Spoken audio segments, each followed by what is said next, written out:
Welcome to Put It to the Test, the podcast taking the best evidence for positive lifestyle change and testing it real time, week by week. My name is Cameron Suter, here with my father, Derek Suter, and together our hope is to encourage and inspire you on your journey to lifelong health. There are endless approaches to health. Finding the best path forward can feel overwhelming, I know.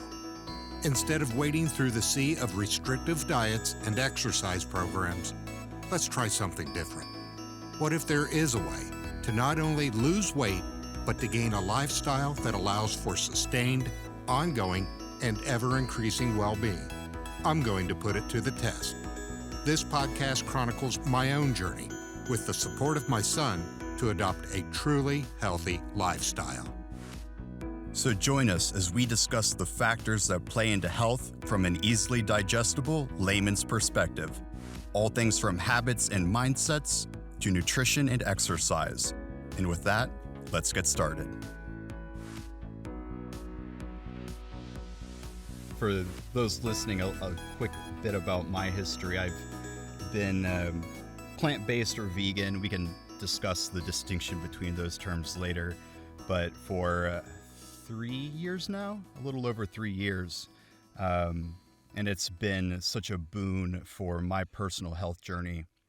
So it's so cool to see you experiencing some of the freedom and benefits of this way of eating as well, not as a dogmatic or restrictive approach, but as you said, just putting to the test what's available to you.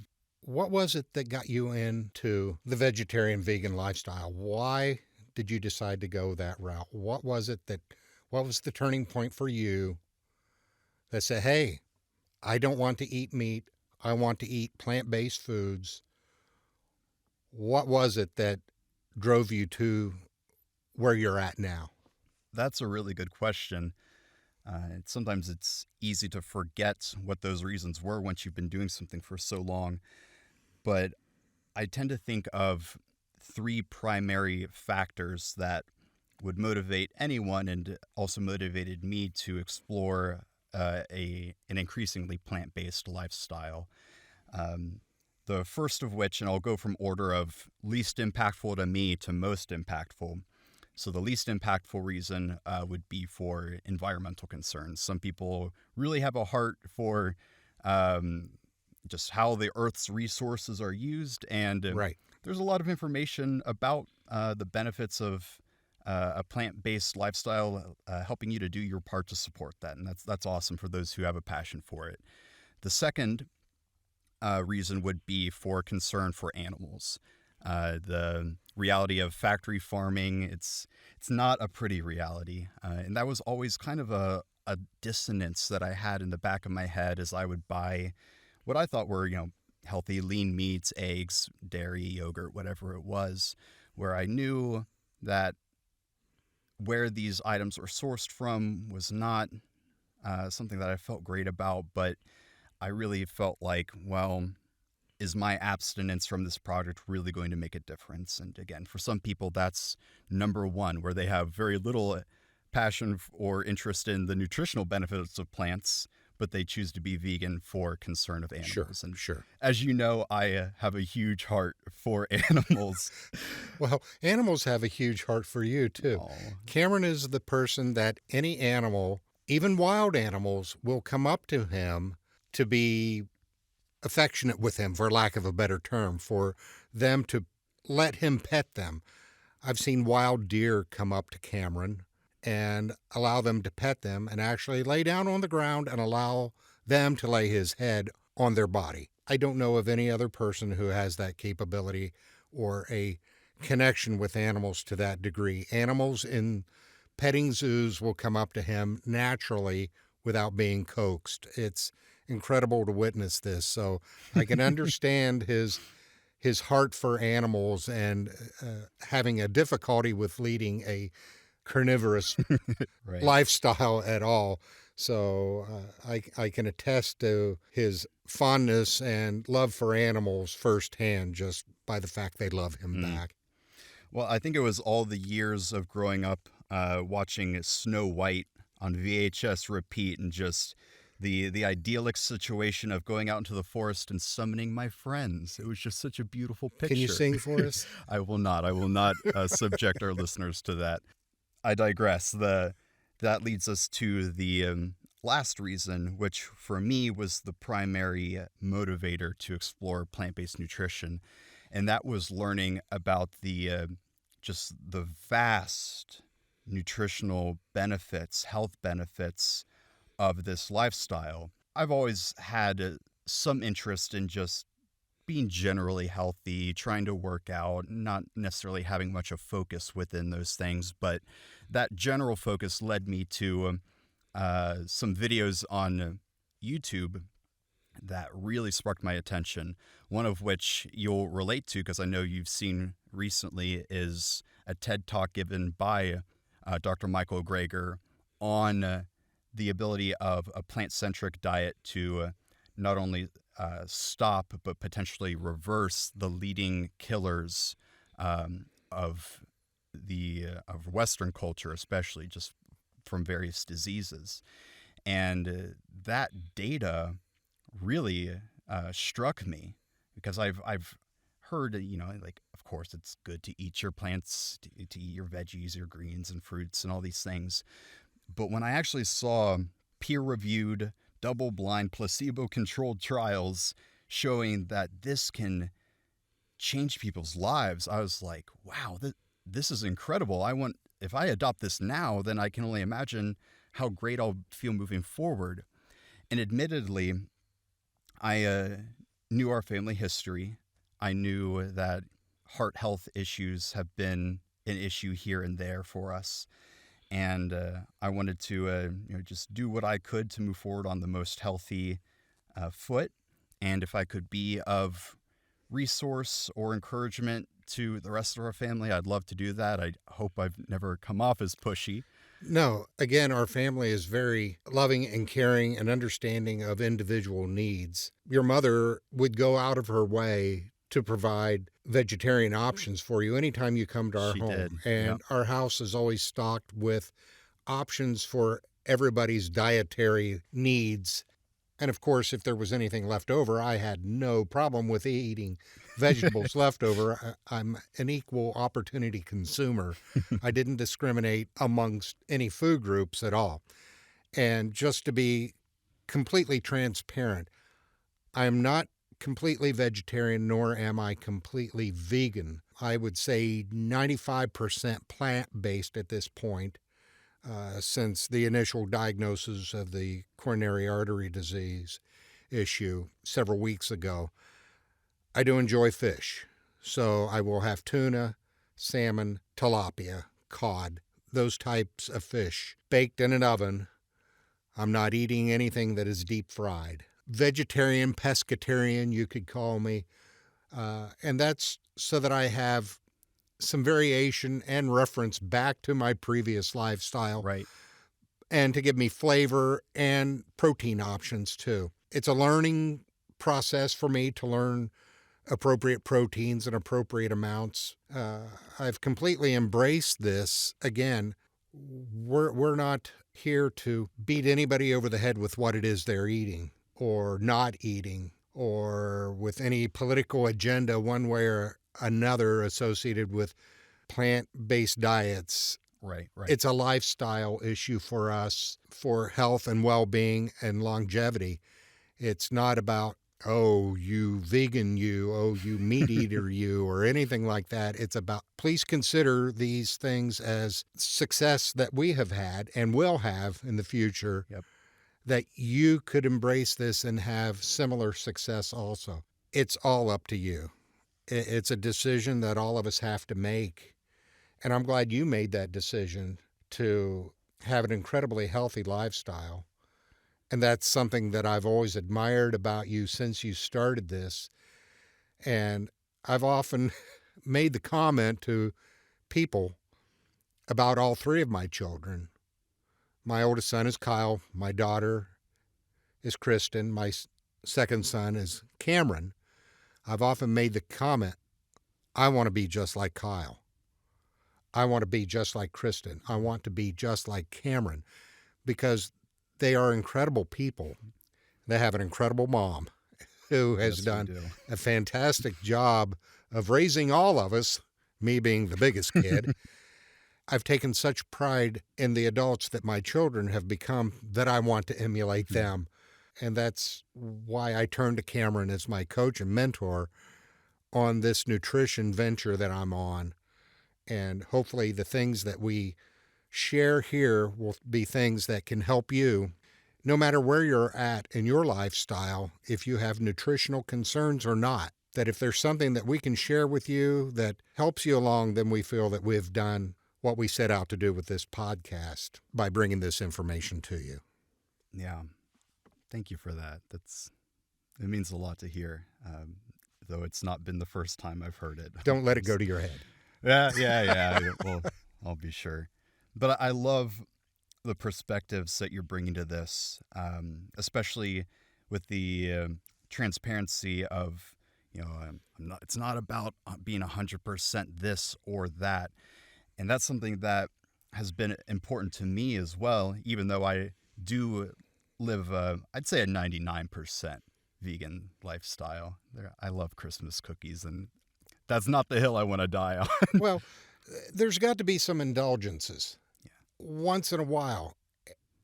If not, you would just go absolutely crazy if you deprived yourself of that one craving. The issue for me is that one craving in the past has always led to, oh, another one won't hurt. Oh, Sure. I can do that again. And that's the path I can't let myself go down anymore. Again, that's the mark of an addiction. And addictions can be overcome. And what I've not allowed myself to do in the past is to go past that addiction.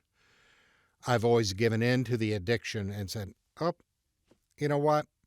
I know I'm on this diet, but hey, it's a special night. I'm going to have a pizza. We're going to celebrate something. That's always been a part of my relationship with food history, is that food has been regarded as a reward. Well, we're going to go out to eat and celebrate this family achievement or this family occurrence or this occasion, whatever it is. Food has been a reward. And that's something I think a lot of people fall into. Absolutely. Oh, we're going out to celebration dinner. And people do that all the time. And I don't think there's anything wrong with that. And I'm not going to criticize anybody for doing it. That's how I got to where I am. But we recently enjoyed a celebration dinner. We did. Kristen, my daughter, Cameron's sister, had a birthday. Our tradition is we go out, enjoy each other's company, and have dinner at a nice restaurant. We did just that. But we made healthy choices. We did, yeah.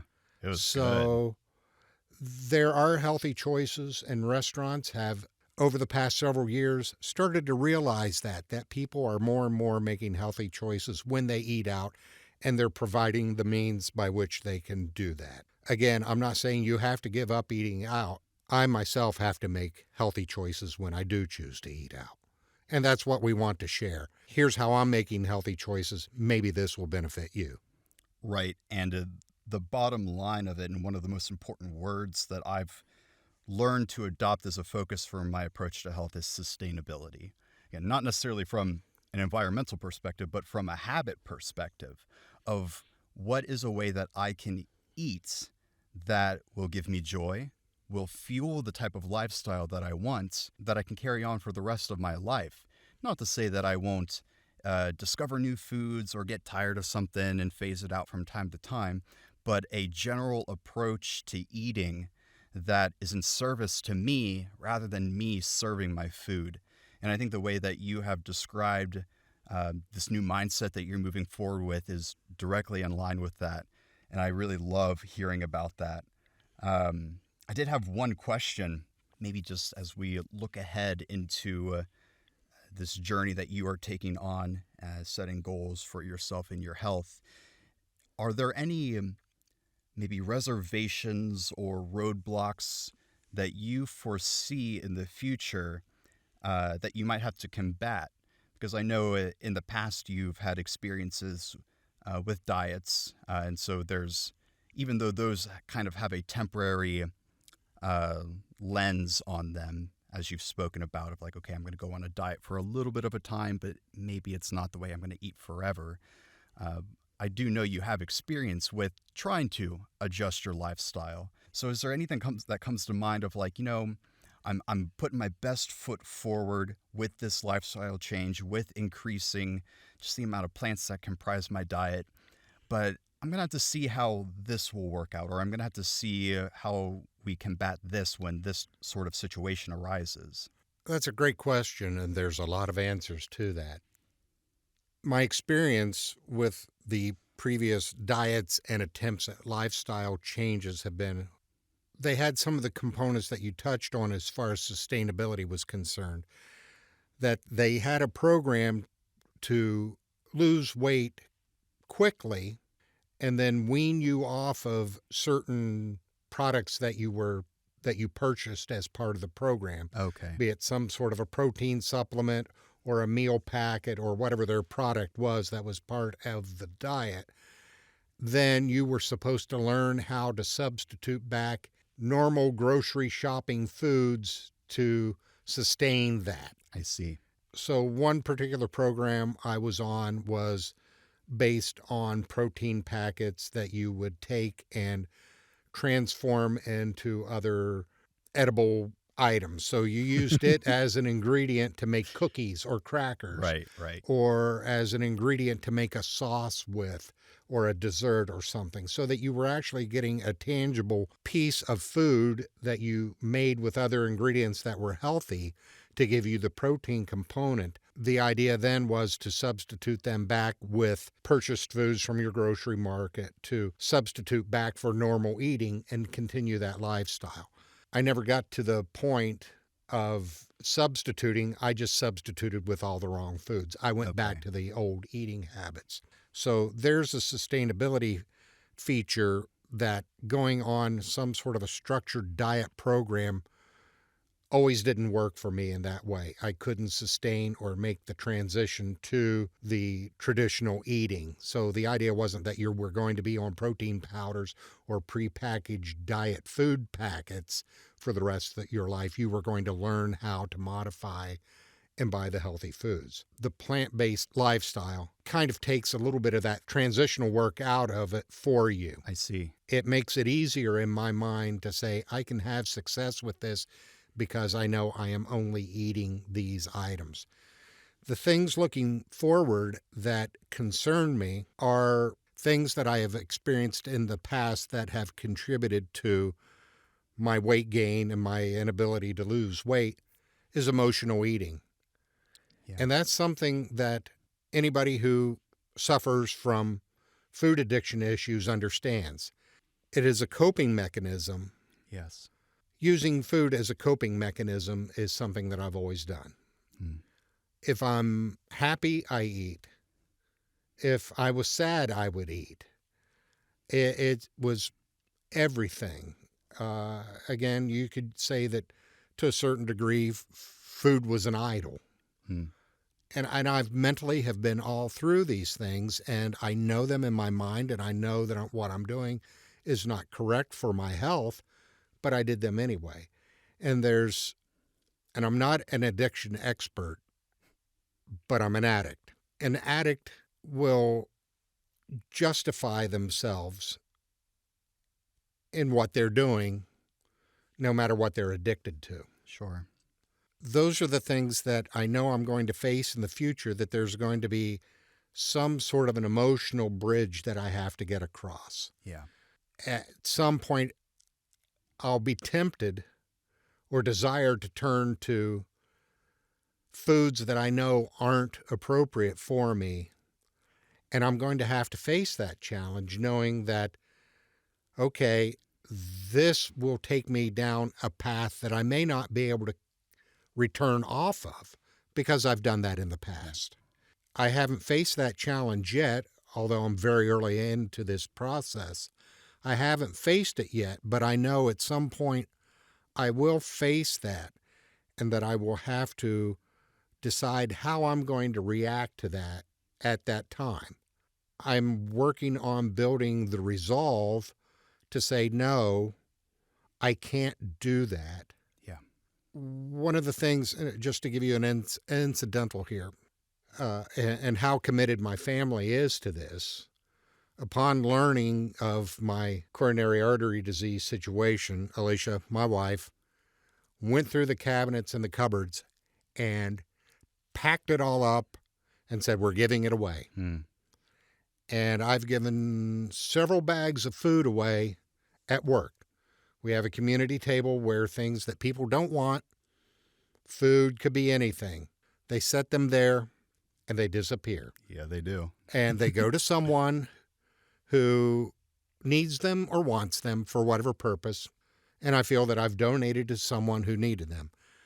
That's where the food that I cannot consume anymore went. Part of any lifestyle is your environment.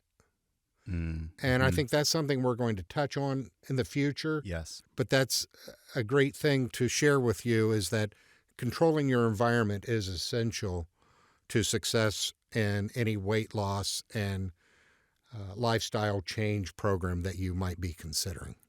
Yeah, I totally agree with that. And I appreciate the honesty and vulnerability of, I'm making these shifts, but there are still some things that I'm unsure about. And I think that's real. That's what anyone who has experienced an aspect of this is going to feel, I'm sure. And I'm looking forward to sharing some of my experiences with emotional eating, some disordered eating habits that maybe we can relate to in some different ways. Right. And I know personally that you've had to work through some of those issues. Yeah. The difficulty I had in those issues for you was I didn't know how to help you. It would hurt me because I knew the pain you were going through, having gone through similar things myself. Right. But I felt helpless in the fact that because I was not successful of controlling myself, that I couldn't help you. And now I feel that on this venture together, that we're there for each other. We are. And that's going to be a great journey to go on together. Yeah. So at this point, I think it's an appropriate time to share with where I'm at. I'm going to be open and transparent with our listeners so that they can understand the journey that I'm going on, to see for themselves that I'm putting it to the test to see if the plant-based diet and lifestyle can be successful for me. So I'm going to share with you my health statistics. At some point, I may share with you my most recent blood work information for those of you that understand blood work information, to have a benchmark to see how that plays into the healthy plant-based lifestyle also. But for now, I'll just share with you my body metrics, where I am on my measurements. So again, I shared that I'm soon to be 62 years old. I'm 6 feet tall. At the beginning of this, before I started eating plant-based, on, I'll say, January 10th, I weighed 288 pounds. At my last weigh-in several days ago, I was at 271 pounds. So we'll call that the base weight right now of 271. My most recent measurements: chest, 51 inches. My waist, 54.5 inches. My hips, 50.5 inches. Thighs, 23.5 inches.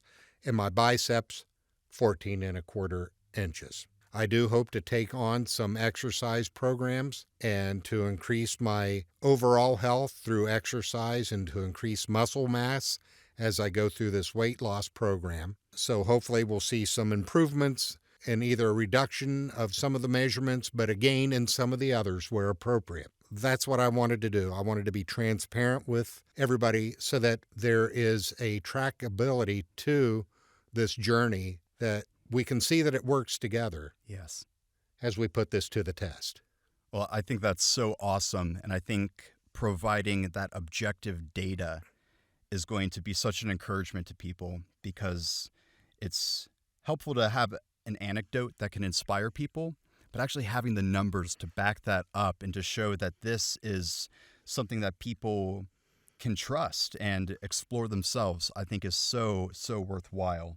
So moving forward, we will continue to discuss a whole myriad of topics that touch on this, because these topics impact so many areas of our life. Next week, we will dive into a little bit more about my experience with health and how this plays into where my dad and I are moving forward together. So if you've enjoyed listening to this episode of Put It to the Test, consider liking it, commenting on it, sharing it, whatever is applicable for the platform that you are viewing it on. So stay tuned for episode 2 of Put It to the Test.